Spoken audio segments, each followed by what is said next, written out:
예, 우리 사순절의 이제 마지막 주간입니다. 아까도 말씀드렸지만 우리 고난 주간은 우리 크리스천들에게는 굉장히 큰 의미가 있습니다. 왜냐하면 우리 십자가가 우리 이 기독교에게 의미하는 것이 굉장히 크기 때문에 이 그 십자가의 그 상징성을 가장 우리들에게 가르쳐 주는 그 이 기독교의 절기가 바로 부활주일 한 주 전인 이 고난 주간인 것 같습니다. 우리 같이 이렇게 동영상을 보셔가지고 이 예수님께서 거쳐가신 그 이 십자가의 길에 대해서 우리가 어느 정도 이해를 할 수가 있게 됐는데, 그 이 고난 주간을 생각할 때 우리가 이제 딱 생각나는 것이 고난이란 무엇인가, 고난의 의미란 무엇인가를 생각을 하게 되죠. 고난이란 무엇일까? 여러분 지금 고난 중에 계십니까? 뭐 여러 가지 방법으로 우리가 고난을 생각할 수가 있는데, 고난을 생각할 때 대부분의 경우에 이 육체의 고난을 생각합니다. 육체적인 아픔을 생각을 합니다. 그래서 육체적인 아픔을 얘기할 때, 우리가 이 고난을 얘기할 때 이 몸의 고통을 느끼는 것, 이것을 고난이다 이렇게 얘기를 하기도 하죠. 가난을 고난이라고 하는 이유가 뭐죠? 우리가 먹을 음식이 없어가지고 허기가 져서 배가 고플 때 이게 이 육체적인 고통을 느끼잖아요. 그러니까 그것을 우리가 고난이다라고 하죠. 또 그 질병을 고난이라는 이유가 몸이 아픈데 치유받지를 못해가지고 그것 때문에 육체적인 고통을 당할 때 우리가 그거를 이제 또 고난이라고 얘기를 하죠. 또 그 외에도 여러 가지가 있겠죠. 또 이 어떻게 보면은 우리 이 고난을 얘기를 할 때 좀 감당하기 어려운 일들, 우리가 우리의 힘으로 감당할 수 없는 그런 이 부담감 속에서 우리가 이 상황을 고난이다라고 얘기할 때도 많이 있습니다. 자, 이 육체적인 고난을 제가 말씀드리는 이유가 있어요. 왜냐하면 똑같은 육체적인 고난을 당하는데, 고통을 당하는데 어떤 상황에서는 그것을 우리가 고난으로 받아들이고 어떤 상황에서는 그것을 고난으로 받아들이지 않을 때도 있다라는 거예요. 아까 제가 이 먹을 것이 없어서 육체적인 고통을 당하는 사람들이 이제 그것을 우리가 가난의 고난이다라고 얘기를 했잖아요. 근데 만약에 여러분이 좀 다이어트를 하시기 위해서 하루에 한 끼만 드시는 거예요. 그러면은 분명히 이제 굶는 거잖아요. 나머지 두 끼는 굶는 거잖아요. 그러니까 그 육체적인 그 고통은 똑같이 겪게 되는데, 다이어트를 하는 사람들한테 당신은 고난받고 있습니다라고 얘기 안 하죠. 그거는 그렇게 얘기하시는 분은 거의 없는 것 같아요. 예를 들어서 우리 이제 얼마 전에 또 우리 그 아기를 출산하신 우리 부모가 있지만 산모의 고통을 한번 생각해 볼까요? 아기를 낳기 위해서는 그 어머니의 그 아픔이 있어야 되는, 고통이 있어야 되잖아요. 그렇죠? 그 아기를 낳는 그 과정 속에서의 그 아픔이 육체적인 고통이지만 그것을 우리가 정말 그 삶의 고난이라고 얘기를 안 하는 이유는 또 그 고통은 우리가 흔히 생각하는 고난과는 다른 고통이기 때문에 그렇다 할 수가 있습니다. 예를 들어서 인생의 무거운 짐 때문에 마음속에 또 육체적으로 여러 가지 고통을 당하시는 분들, 그것을 고난이라고 얘기를 하는데, 여러분 체육관에 가보시면은 벤치프레스 하는 사람들은 자기가 감당하기 버거운 무게를 인상을 쓰면서 그거를 들고 있잖아요. 그거를 들었다 내렸다 하는데 우리가 그 사람들을 보면서 그 사람들이 고난받고 있다고 얘기 안 하죠. 분명히 육체적인 고통을 똑같이 경험하는데 그것은 고난이라고 얘기를 안 한다는 거예요. 자, 그렇기 때문에 우리가 여기에서 이 질문을 해봐야 됩니다. 아까 제가 처음에 말씀드렸던 그런 그 육체적인 고통에 의한 고난이라고 얘기하는 것과 또 두 번째 말씀드렸던 분명히 똑같은 육체적인 고통의 종류인데 우리는 그것을 흔히 고난이라고 얘기하지 않는데, 도대체 그럼 그 차이가 무엇인가? 왜 똑같은 육체적인 고통을 경험하는데 어떤 경우에는 그것을 우리는 고난이라고 생각하고 고난이라고 받아들이고, 어떤 경우에는 그것이 고난이 아니고 어떤 때는 기쁨으로, 기대함으로 그 육체적인 고통을 우리가 감당해내는 것인가? 이 차이를 좀 한번 생각해 봤으면 좋겠어요. 제가 결론을 말씀을 드리면은, 고난의 의미, 고난을 고난으로 만드는 그 이유는 무엇이냐? 바로 고난이 결과라고 생각하기 때문에 그렇습니다.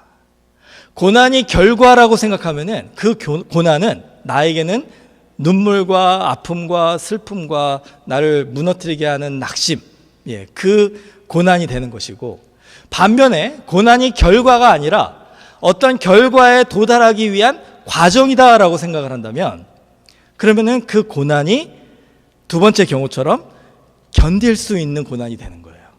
똑같은 고통인데, 똑같은 육체적인 고통이가 아픔인데, 그 육체적인 고통과 아픔이 결과물이 아니라 그 과정, 결과를 향하는 과정이다 생각하면은 또 우리의 마음의 자세가 달라진다는 것입니다. 저를 좀 우리 따라해 주시기 바랍니다. 고난은 결과가 아니라 과정입니다. 예, 우리 옆에 계신 분들한테 좀 얘기해 주실래요? 이제 고난을 과정으로 생각하십시오. 예, 우리 같이 좀 인사하시면서 좀 권면해 주시기 바랍니다.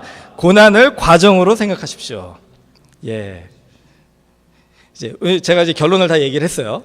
자, 이제 이 결론을 여러분이 이제 분명하게 마음속에 새기셨다면, 성경 속에서 이 고난이 결과라고 생각하는 사람들의 그 비참한 그 종말들을 얘기하는 것들은 여러분이 많이 아실 거예요. 그런데 이 고난이 과정이다, 결과를 향하는 과정이다라고 생각하기 때문에 그 고난 속에서 고난의 의미를 발견하고 하나님 안에서 그 고난을 이겨낸 사람들, 그런 사람들을 우리는 종종 보게 됩니다.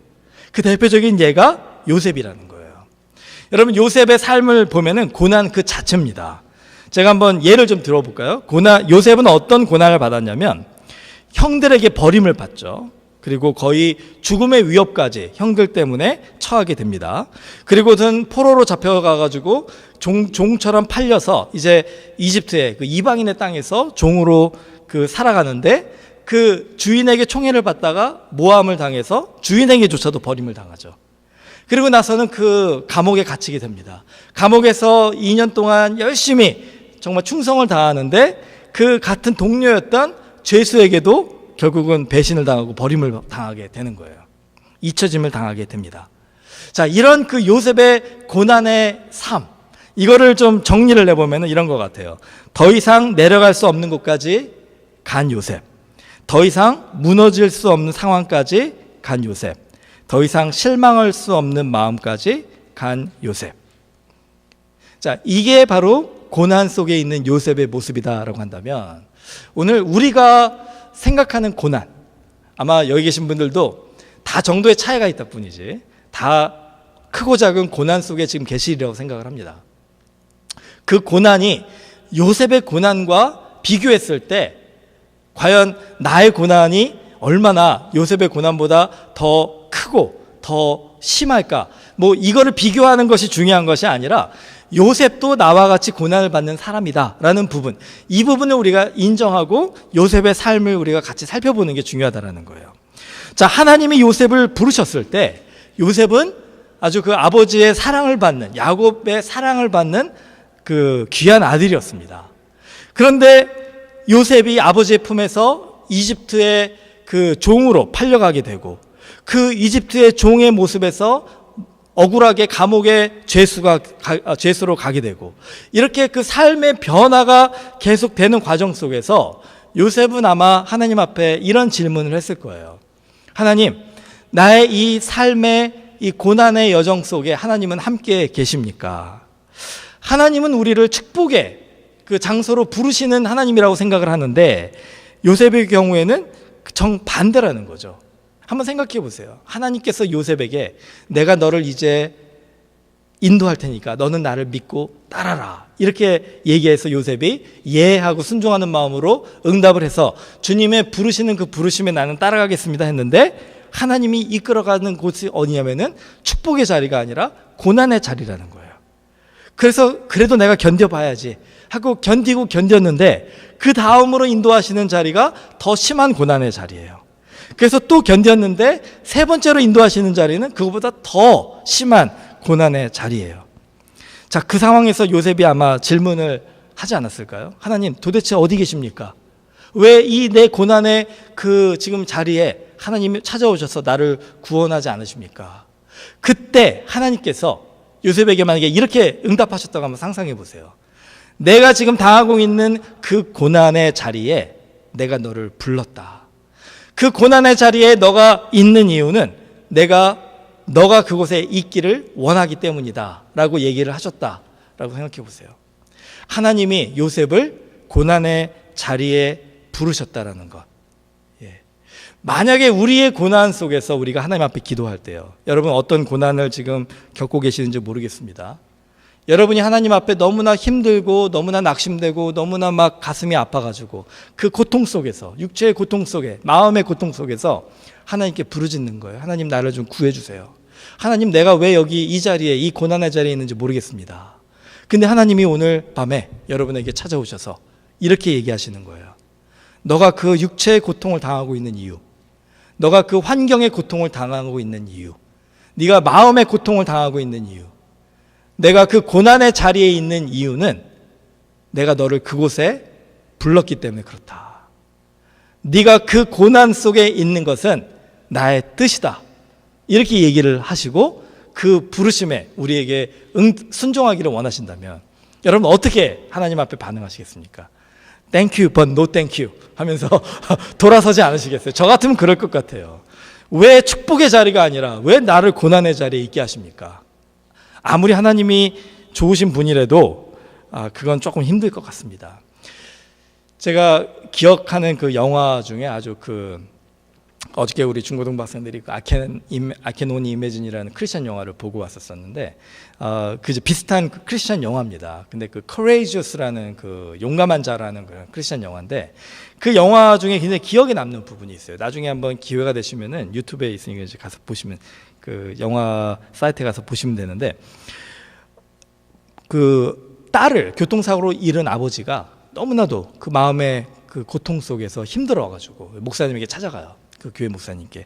그래서 이제 목사님한테 이 사랑하는 사람을 잃어버린 그 아픔을 이제 얘기하면서 내가 이 고난 속에서 도저히 견뎌내기가 어려운데 어떻게 해야 됩니까? 이렇게 물어봅니다. 그러니까 목사님이 이렇게 얘기를 했다라고 해요. 사랑하는 사람을 잃어버리는 것은 마치 우리 팔이나 다리를 잃어버리는 것과 같습니다. 그 아픔 때문에 많이 힘들어하지만 그 아픔은 시간이 지나면 사라지게 됩니다. 그러나 아픔이 사라졌다 할지라도 당신은 이전과 결코 똑같지 않음을 발견하게 될 것입니다. 저는 이 목사님의 조언이 굉장히 맞다고 생각해요.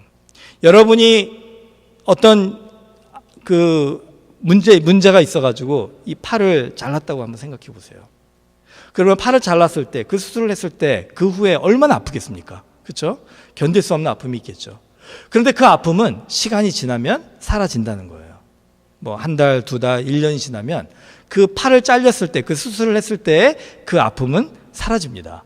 그러나 그 아픔이 사라졌다고 해도 그 팔이 없는 그 흔적은, 그 상처는 남아있다라는 거예요. 여러분, 우리가 이 고난을 얘기를 할 때 혼돈하는 부분이 있는 것 같아요. 하나님께서 나를 이 고난 속에 부르셨다라고 할 때 우리는 지금 우리가 느끼는 이 고통과 이 아픔 때문에 하나님 앞에 불평하고 불만하고 원망하고, 하나님, 나는 도저히 이 고난의 자리에 부르신 것을 내가 받아들일 수 없습니다, 이러잖아요. 그런데 더 우리가 신경을 써야 되는 부분은 뭐냐면 그 고통은 잠시 있으면 사라진다는 거예요. 그 고통을 우리는 금방 잊게 된다는 거죠. 그런데 우리가 어떻게 보면 평생 동안 마음속에 갈등하고 고민하는 거는 바로 그 남은 상처의 흔적 때문이라는 거죠. 달라진 모습, 그 고난의 과정을 거쳐간 후에 달라진 그 모습이 우리를 힘들게 하는데 그 속에서 우리가 이 고난의 의미를 제대로 이해하지 못하면 넘어지고 쓰러지게 된다는 거예요. 요셉도요, 이 믿음을 가지고 그 모든 과정을 다 이겼지 않습니까? 그런데 그 마음속에 남은 이 달라진 모습, 이 상처난 그 흔적들 때문에 갈등하고 고민하던 부분을 볼 수 있습니다. 창세기 45장에 보면 요셉이 오랜 시간이 지나서 나중에 요셉의 애굽의 총리가 된 후에 그런 다음에 형들을 다시 보게 되잖아요. 근데 그때 형들을 멀리서 보았을 때 마음에 너무나도 감동이 돼가지고 막 이제 큰 목소리로 통곡해서 딴방에 가서 울었다 그래요. 그런 후에 친동생 베냐민을 만났을 때 그를 안고 막 통곡하면서 웁니다. 나중에 형들과 마음을 풀고 서로 용서를 한 후에 인사를 했을 때 서로 엉켜안고 울었다라고 그 45장 15절에 이렇게 나와 있습니다. 왜 그랬을까요? 아마 그 형들과의 만남의 그 과정 속에서 요셉은 이런 생각을 했을 거예요. 형들에게 맞고 옷을 뺏기고 웅덩이에 갇혔을 때 그 두려움, 그 애굽 사람들에게 팔려가지고 종으로 살게 됐을 때 그 막막함, 억울하게 모함을 당해가지고 감옥에 갇혔을 때의 이 억울함, 그 믿었던 감옥의 그 죄수 동료가 나를 풀어줄 거라고 생각했는데 나를 배신하고 잊어버렸을 때 그 좌절감, 이런 모든 상처의 흔적들이, 그 고통은 이미 사라졌지만 그 상처의 흔적들이 그 요셉에게 찾아와서 요셉으로 하여금 이렇게 통곡하며 큰 소리로 울게 만든 것이 아니었을까. 여러분, 우리의 이 삶 속에서 우리가 만약에 그 웅덩이에 갇혀 있는 요셉이었다면, 우리가 만약에 그 애굽의 집에서 종살이하는 그런 요셉의 모습이었다면, 만약에 우리가 그 감옥 속에 갇혀 있는 죄수의 요셉의 모습이었다면은, 여러분, 우리가 그 고난의 자리에 있었다면은 우리는 과연 어떻게 하나님께 나아갔을까? 오늘 좀 생각해 봤으면 좋겠습니다.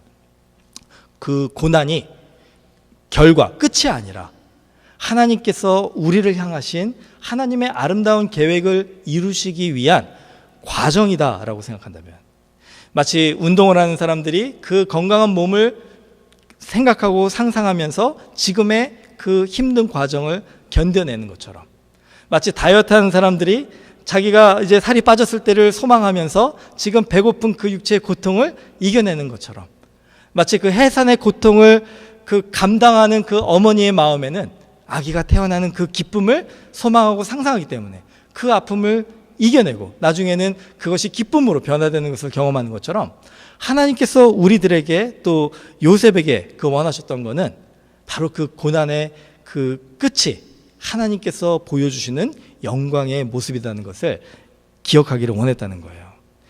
여러분, 이게 바로 우리에게도 오늘 요구하시는 부분이다라고 할 수 있습니다. 그렇기 때문에 우리가 이것을 바라봤을 때 어떻게 하면 이 고난을 이겨내는 법을 이제 배워야 돼요. 첫째로 무엇이냐? 이 고난의 과정, 이 고난의 과정이 내가 반드시 거쳐가야 되는 것임을 인정하고 받아들이는 거예요. 저를 좀 따라해 주세요. 이 고난의 과정은 나에게 반드시 있어야 되는 것입니다. 우리 전에도 제가 잠깐 나눈 적이 있지만 이 왕자와 거지 이야기 아시죠? 마크 트웨인이 쓴 얘기입니다. 이 왕자와 거지 이야기에 아주 좋은 교훈이 있어요. 이 왕자가 그 거지의 옷을 입고 거지의 동네에서 살아갈 때 모든 사람들은 그 왕자를 거지라고 생각을 합니다. 거지가 왕자의 옷을 입고 왕궁에서 살아갈 때 모든 사람들은 그 거지를 왕자라고 생각을 합니다.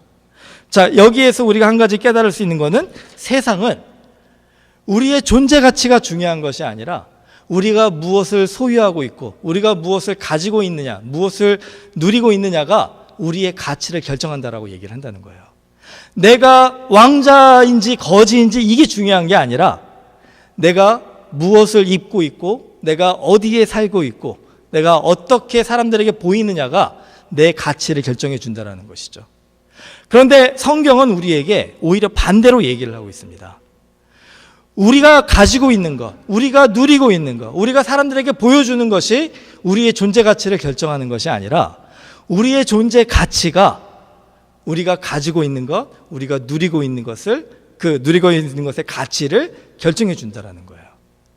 그 얘기는 무엇이냐? 요셉이요, 웅덩이에 있다 그래서 버려질 이제 곧 죽을 사람이 된다라고 우리가 생각할 수 있잖아요. 요셉이 애굽의 종이 되어 있다 그래서 우리는 그 사람을 종 같은 사람이라고 생각을 할 수 있고, 요셉이 감옥에 있으면 우리는 그 사람을 죄수라고 생각을 할 수 있죠. 그러나 그 과정 속에서 요셉은 자기 자신의 가치를 곧 죽을 사람, 종, 죄수로 보지 않았다는 거예요. 그 속에서 요셉은 자기 자신을 누구로 보았느냐면은 하나님께서 부르신 사람, 하나님께서 나에게 주신 그 꿈을 곧 이루실 그 도구로 사용하실 사람으로 그는 생각했다라는 것이죠.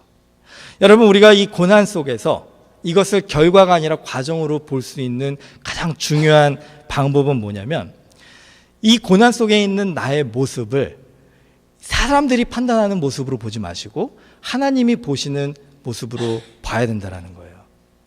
고난 속에 있는 내 자신이 나는 그냥 이 모양 요 꼴이다 라고 생각하고 그렇게 낙심해 계실 이유가 아닌 것이, 그 고난 속에 있는 여러분의 모습을 하나님이 보셨을 때는 그 고난 그 자체가 아니라 그 고난이 다 지나간 후에 영광의 모습으로 그 변할 그 모습을 하나님은 고난 중에 계신 우리의 모습 속에서도 보고 계시다라는 거죠. 그걸 우리가 배워야 된다라는 것입니다. 자, 두 번째로 우리가 배워야 될 것은 무엇이냐면, 그렇기 때문에 이 고난 속에서 우리가 마음의 자세를 바꿔서 이 고난을 통한 성장과 성숙을 이루어야 되겠다라는 결정을 해야 된다는 거예요. 다윗의 예를 좀 들어볼까요? 다윗이 골리앗 앞에서 뭐라고 얘기를 합니까? 사무엘상 17장에 보면 오늘 여호와께서 너를 내 손에 넘기시리니 내가 너를 쳐서 내 목을 베고 블레셋 군대의 시체를 오늘 공중에 세워 땅의 들짐승에게 주어 온 땅으로 이스라엘에 하나님이 계신 줄 알게 하겠고 또 여호와의 구원하심이 칼과 창에 있지 아니함을 이 무리에게 알게 하리라. 전쟁은 여호와께 속한 것인즉 그가 너희를 우리 손에 넘기시리라. 이렇게 얘기를 했어요. 자, 골리앗 앞에 선 그 소년 다윗이 이렇게 선포를 했다라는 것이에요. 믿음의 선포를 했습니다. 자, 이 선포를 듣고 골리앗과 블레셋 군대의 사람들이 어떻게 반응을 했을까요? 여러분이 만약에 블레셋 군사들이라고 생각해 보세요. 그리고 여러분 앞에 이 골리앗 거인이, 장군이 있어요. 근데 15살밖에 안 되는 정말 이 어린애 같은 그런 소년 다윗이 이 막대기하고 돌 몇 개를 가지고 나와서 지금 이런 얘기를 하고 있다는 거예요.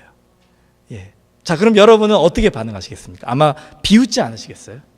예. 말도 안 되는 얘기를 하고 있다. 자, 웅덩이에 빠져 있는 요셉이 나는 이제 죽게 되었구나 하고 땅을 치면서 통곡하면서 자기 자신의 삶을 한탄하고 원망하는 게 아니라 그 웅덩이 속에서 이제 조금 있으면 굶어 죽을 요셉이 다윗의 고백을 한다고 생각해 보세요. 하나님께서 나와 함께 하시니 이 전쟁은 하나님의 것이고 나는 이제 하나님께서 주셨던 정말 그 놀라운 그런 꿈을 이룰 사람이 되게 하실 겁니다. 며칠 있으면 죽을 것 같은 그 요셉이 웅덩이에서 그런 얘기를 하면 우리는 어떻게 반응을 할까요? 예, 어쩌면은 말도 안 되는 얘기를 하고 있구나. 애굽에서 정말로 보잘것없는 초라한 종의 모습으로 가지고 있는, 종처럼 살고 있는 요셉이 나는 이제 곧 하나님께서 모든 사람들이 고개를 숙이게 될 내 꿈에 나타난 그 별과 그 집단의 그 가운데 있는 집단처럼 하나님께서 나를 그렇게 왕처럼 쓰실 겁니다. 이렇게 만약에 그 종으로 살고 있으면서 얘기를 했다고 생각해 보세요. 그 친구 종들이 요셉을 어떻게 반응을 했을까요? 감옥 속에 있는 죄수 요셉이 이 다윗과 같은 그런 고백을 했다고 생각해 보세요. 아마 우리들은 말도 안 되는 얘기라고 했을 거예요. 여러분, 오늘 이 성경이 주는 교훈은 지금 우리에게 주시는 도전이라고 생각을 합니다. 오늘 물론 정도의 차이는 있을 수 있습니다. 하지만 저와 여러분이 생각하는 그 고난의 자리가 어디에 있습니까? 우리가 지금 당하고 있는 고통은 무엇입니까? 그 고통과 고난과 낙심과 어려움의 자리에서 지금 우리는 다윗과 같은 그런 담대한 믿음의 선포를 하고 있습니까? 아니면 그게 말도 안 돼 보이고 그게 사람들한테 조롱당할 것 같고 그렇게 얘기하면 사람들이 그렇게 말은 하지만 현실은 다릅니다. 뭐 이런 식으로 우리를 비웃고 조롱할 것 같아서 내가 그렇게 선포하는데 오히려 그 선포대로 하나님이 응답해 주진 않고 요셉이 웅덩이에서 종으로 갔다가 종에서 감옥으로 간 것처럼 그렇게 믿음의 선포를 하면 할수록 더 고난의 그 깊이로 빠져들어가는 그런 부끄러움을 당할까 봐 주저돼서 이 믿음의 고백하는 거를 우리가 지금 하지 못한다면은 우리의 고난은 결과에 집중하는 고난밖에 되지 않는다는 거예요. 우리는 이미 하나님이 우리에게 약속하신 그 아름다운 결과는 포기하고 지금의 고통에만 온 우리의 관심을 집중하기 때문에 결국은 이 고난을 이겨낼 힘을 얻지 못하는 우리가 되는 것이다 할 수 있습니다. 여러분, 이 도전은 오늘 우리 모두 이 고난주간을 앞에 둔 우리 모두에게 주시는 하나님의 위로고 하나님의 권면이고 하나님의 은혜의 초청입니다. 이제는 우리가 이 고난 속에서 요셉과 같이 다윗과 같이 믿음의 사람들과 같이 그 고난이 끝이 아니라 하나님이 우리에게 주신 그 꿈을 이루시게 하시기 위한 과정에 불과하다라는 그런 믿음의 선포를 하는 사람들이 된다면 고난의 의미가 예전과는 많이 달라지지 않을까.